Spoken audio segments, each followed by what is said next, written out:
Kita lanjut lagi nih buat jamaah ya. Nih ada pertanyaan yang berikutnya, apakah benar dalam Islam ziarah tergantung pada niat kita?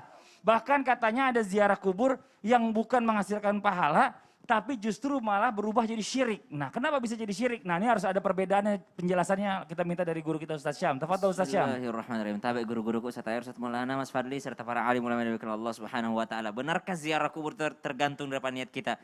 Bukan hanya ziarah kubur, semuanya itu tergantung daripada niat kita. Semua amalan tergantung daripada niat. Ada orang habis sholat subuh lupa makan sampai menjelang azan maghrib. Habis azan maghrib baru minum dia. Apakah dia terhitung puasa? Tidak. Kenapa? Karena dia tidak niat puasa. Ada orang yang niat puasa tapi ternyata pas azan zuhur ternyata kelupaan makan siang dia sambil minum. Langsung dia ingat, baru saya puasa nih. Apakah dia dapat pahala puasa? Dapat pahala puasa karena udah niat tadi. Jadi semuanya tergantung daripada niatnya, termasuk di dalamnya adalah ziarah kubur. Kekuatan niat itu ditentukan oleh kekuatan niat. Berapa banyak amal akhirat berubah menjadi amalan sia-sia, hanya amalan duniawi semata. Kenapa? Karena kesalahan niat. Tapi betapa banyak amal duniawi tapi berubah menjadi amal ukhrawi, bernilai ukhrawi, pahalanya berlipat ganda. Kenapa? Karena tulusnya niat, ikhlasnya niat, karena Allah Subhanahu wa taala. Kesalahan-kesalahan yang terjadi yang sehingga orang yang berziarah bukan hanya mendapat pahala, tidak mendapatkan pahala sama sekali. Bahkan kenapa? Karena ternyata niatnya adalah dalam hal kesyirikan. Yang pertama adalah ketika seseorang meminta atau yang namanya tawassulnya kepada kuburan. Jadi tawassul itu beda-beda sebenarnya. Tawassul itu dibolehkan dengan amal soleh kita. Ya kan, dengan saya, ya Allah seandainya kau terima amal baikku ini. Ada kan yang terjebak di dalam goa itu 3 orang yang dikisahkan oleh baginda Nabi SAW.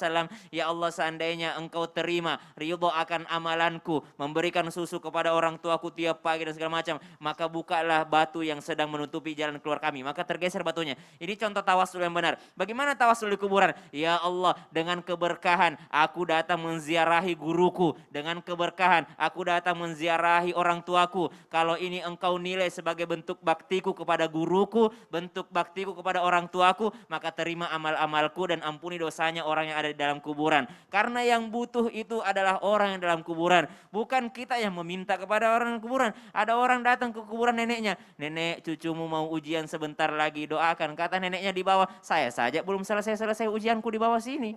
Saya saja ujian sama Mungkar Nakir belum selesai. Bagaimana saya bisa bantu kau? Jadi subhanallah, kita datang itu mendoakan karena mereka membutuhkan doa kita. Tawassul yang seperti itu dibolehkan. Jadi kita memohon keberkahan karena amal soleh kita. Bukan berarti kita meminta kepada orang yang ada di dalam kuburan. Apalagi yang mengkhususkan makan-makan di kuburan, maka ini adalah hal yang terlarang. Apalagi ada yang mengkhususkan kuburan siapa yang harus didatangi. Enggak seperti itu. Maka kuburan yang didatangi kuburan orang tua kita, kuburan guru-guru kita, kuburan orang-orang soleh. Karena kalau kita datang ke sana itu enggak sia-sia. Pasti diceritain siapa sih yang kita datangi. Oh, ini adalah makamnya Wali Songo. Kita bukan minta sama Wali Songo, tapi diceritain dulu Wali Songo itu berdakwah di sini, bagaimana perjuangannya sampai ke Indonesia, bagaimana perjuangannya membuka yang namanya pintu hidayah bagi orang-orang yang pada saat itu masih menyembah ini.